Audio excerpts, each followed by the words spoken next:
Hey, what is going on, everybody? How are you all doing today? I hope you all are having a wonderful and fantastic day today, and if not, hopefully you all will have it better tomorrow. So, as many of you may already know, the video game Code Vein has finally come out, and, the scores for this game are very different in certain areas. Now, it seems that when it comes to the overall score, 92% of people like the game on Google.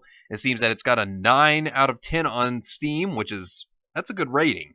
It has a 71% on Metacritic, and then GameStop 5 out of 5, but, there's that one. But, the thing is that it seems that game journalists themselves are actually trying to bomb this game for certain reasons when it comes to reviews.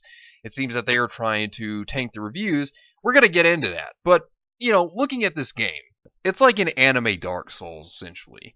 And, you have critics who seem to have their issues with this. Now, looking at the Metascore, it is a 71, as I stated earlier, and this was based on 45 critics. And then, you have a user score, which is a 7.8 out of 201 ratings. Now, when you look at the score, you think, well, that's not too bad. That seems pretty good, right? Well, game journalists, you know when I'm bringing that up, that's not good. Game journalists are all going, Ree! Over this whole entire thing. And let's take a look at this article from Rock, Paper, Shotgun. Because instead of having some issues with the game like normal people would, maybe like play styles or things of that sort, game mechanics, Rock, Paper, Shotgun's article seems to have more of an issue of other things. And, looking at this article, just look at the title here, What I Think, Code Vein, and then this is the next part to it. Give it a breath. My lord. I mean, I could see that in a soy tone. Like, I could see the journalist right here just putting that in a soy tone like that, while probably drinking his soy milk while he was actually making this article. But this is what the article had to say. Code Vein is a sexist action RPG about post-apocalyptic vampires that borrows liberally from Dark Souls, while speeding up and complicating its combat in ways that I really like. The plot's a bit rubbish, though. So, of course, you already see where the problem lies for this journalist just within the first part of this statement. And, there's a lot that this person had to say in terms of this, which, it's really idiotic, but we're going to get more into it. So, let's keep going. Code Vein wears its anime influences on its sleeves when it bothers to wear clothes at all. See, bothers to wear clothes. See, there's already a problem here. You see where this person's coming from now. As the game starts, we learn that some blocks with big swords defeat an evil queen, but not before she's blown up the world and turned nearly everyone into remnants via an airborne plague. Now, that sounds kind of like a cool plot, though. I can't deny that. So, that doesn't sound too bad. So let's keep going. Remnants can't die, but they do turn into monsters if they don't drink enough blood, usually harvested from increasingly rare magic plants. Monsterization. Wait, is that supposed to be a joke? Okay, sure. Also occurs if they take their gas mask off, unless it's a specific moment where the main characters need to look cool. Alright, get ready for this next part. One of my first review notes was, this is going to be consistently embarrassingly booby, isn't it? I can't remember if I wrote that after realizing how 80% of the female player character presents are missing 80% of their clothes, or whether it was when the opening cutscene introduced me to this person's breast. Oh no, a character design that triggers you. Oh my. Oh man, see, this is what I'm talking about right here. So, rather than it being about the gameplay, which is the stuff he should be talking about here, it's about the character design. It's about the women and how their clothing is revealing. Oh no, sensitive journalism. You see, this is the problem with Western journalism when it comes to video games. They jump to the entire idea of, rather than thinking about the game itself, about whether it's going to be entertaining, fun, or have a good plot, it's about the women. Apparently they're afraid of beautiful women. Apparently it's an issue to have an attractive woman. apparently, to these journalists, because that's how it sounds to me. That's exactly what it sounds like to me. And hey, an anime art style appeals to certain people. I mean, I'm one of those people. I definitely love the anime art style. That's just me, personal opinion. But, there's some people, it's just not for them. They're not really a fan of the art style. And, that's their opinion. Like I said, there are art styles out there for everybody. But, whenever the problem with the game is not the mechanics or it's not the story, and their problem is really just centered or focused on the fact of, oh, look, these women, they're fan service. Oh, no. that shouldn't affect the review. What should affect the review is, as I stated, the mechanics and the story. That's what should really affect the review of a game, not because of a character's clothing attire. Just saying. But moving forward, with one or two dubious exceptions, every woman in the game is rolled out as eye candy. Oh no! More fan service problems! Oh no! See, that's the thing about this industry. They sit over here, they have these problems with all of this stuff, yet at the same time, you have male fan service, for example. Say you have male characters that show off their chest or something like that. It's not a problem. You ever notice that? If there's fan service of male characters, they don't complain about it. They don't say these things that they say about the women characters. If there's women characters showing off fan service, then they have a problem. They have a problem with a female character just showing off too much ankle. Oh man, it's so bad, apparently in their eyes. And look, right here, of course, you have this image that they use in this article. The guy's showing off a little bit of chest here. But guess what? They don't say anything about it. Doesn't seem like that's a little bit of a problem, now does it? You would think it'd be a two-way streak here. They complain about the female fan service, but, you'd think that they would also complain about the male fan service. Sounds and looks a lot like hypocrisy. Am I right, everybody? Oh, boy. Yeah. Journalists at their finest, for certain. Titillation is one thing, but having one of the main heroes allude to 3 women as animal followers that it's his manly duty to take care of is quite another.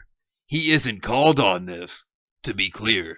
The women smile and nod meekly. It's embarrassing, and it's hard to take it at anything other than face value in the game where a central female character mysteriously never gets the tattered remains of her top fixed.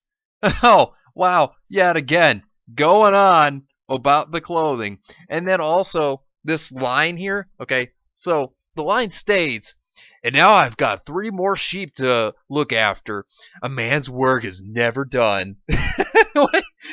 So, one line like that insults this journalist. You have got to be kidding me. I mean, do you ever think that this character right here, I mean, I don't know, but I'm just saying, do you ever think he might be a jerk? Huh? Do you ever think that might be his role? Oh, but, they don't think about that. This is all particularly frustrating because when Codevein stopped haranguing me with Fantasy Bust, I found myself having a pretty good time. Not because of the level design, characters, or story, which are all equally shonky, though I should mention it's a big game and I haven't quite made it to the end yet. You haven't even made it to the end? Wait, really? Really? Okay. No, it's because of the combat, which is good enough to make all these problems worth putting up with. See, that's where they're talking about the good thing here is the combat. Their problem seems to really be more so just the design of the female characters, what they wear. That seems to be the real problem here. The fan service, because they're too sensitive to be able to handle it. Bandai Namco doesn't care. And the one big thing that these journalists really hate, which they do. Some of these journalists really hate the fact that Japan won't bend the knee. And they don't care, Like, they honestly don't care. As long as they're making money off the product and the product goes over well, they don't care, But these journalists, they just have to keep trying and keep hammering at it till they get their way because, that's what SJWs do. They got to hammer at things. They got to keep going until, of course, companies bend the knee to what they want. And see, that's the thing. Of course, the real problem doesn't seem to be the game, considering that, looking at this article, they don't seem to hate the combat and everything. It just seems to be the fan service of the women, which let me remind you, which I don't know if this journalist realizes, this is a game. The characters are pixels, okay? This isn't a real woman that you're seeing dressed up like this. This is pixels, buddy. You know, I don't think they realize that, though. But, they usually have a hard time trying to throw fiction from reality because they don't understand what escapism is. But, hey, I'm just saying. I'm just throwing it out there, right? Because, any time it comes down to fiction, what do they got to do? Oh, no, that's terrible. And then it's like, hey, that never really happened. That was fiction, buddy. I mean, seriously. But, you keep going on with some of this article. I mean, they talk about the good things of the combat style. I mean, listen to this. Backstabs and parries are staple moves, triggering lengthy animations where you turn invulnerable and do colossal damage. While my Dark Souls bloke was satisfied with a restrained throat slice or a businesslike impaling, in Code Vein, you're more likely to grow dual snarling wolf heads from your shirt sleeves and bite your poor target's head off. These are drain moves, so called because they rip out ichor. I think that's how you say it. Hopefully I didn't butcher it. Which you can use to fuel your special abilities. See, and then they say it's dead clever. You see, their problem isn't the game style, it's not that. It seems that the real problem just is the fan service. That's ultimately what it comes down to. And that's the problem with these journalists. They just don't really have a real problem with the game, but they have to throw out these little remarks, these little things here for brownie points, obviously, because, the shill media really loves it. But see, here's the problem. They need to hire people that are going to review the game because of how they saw the game, whether it was fun to them or not because of some fan service they have an issue with. They need to really hire people that are going to give a straight up good review because nobody wants politics in their games. Nobody wants politics in their reviews. When people look for games to play, they will typically sometimes look for reviews after a game comes out, and that'll help them decide whether they want to buy that game or not. But, you throw in stuff like this about how people have issues with fan service with the female characters, people are just like, oh, great, here we go, another one of these reviews. They don't think, oh, yeah, this is great. They just get annoyed, and then they don't trust the source again. Because, well, the source is not reliable. All it's doing is just bashing the game to bash the game and get clicks. That's what it ultimately comes down to. And people are tired of that. People want genuine reviews, no politics, and people just want to have a good time with the game. I mean, that's the point, to entertain, to have fun. Because I can guarantee you right now, anytime that I look for a game review of a game that I might be interested in, I'll tell you right now, the moment that I hear that somebody is infusing their own narrative into the review, I just get turned off. Not to the game, but more so to the person, and then that just makes me want to buy the game more. You think that you're turning me off to the game. Oh no, you're turning me on to the game more because, hey, look, you're saying that there's a problem with it because so-and-so that is not even relevant to this review, and then I want to buy the game. That's typically what happens with me, at least. I mean, I've seen other people get really excited for a game because some soy boy over there is complaining over it. I've seen that happen a lot. And, that's the thing. When you see them complaining and having issues over these kind of things, yeah, you're probably going to make people want to buy it more. I mean, it's like whenever the SJWs were having issues with that Monopoly socialism game, that made people want to buy the game. It's like reverse psychology here, and I don't think they understand that. I don't think they get that instead of them trying to turn people off to the game, they get them more excited about it instead.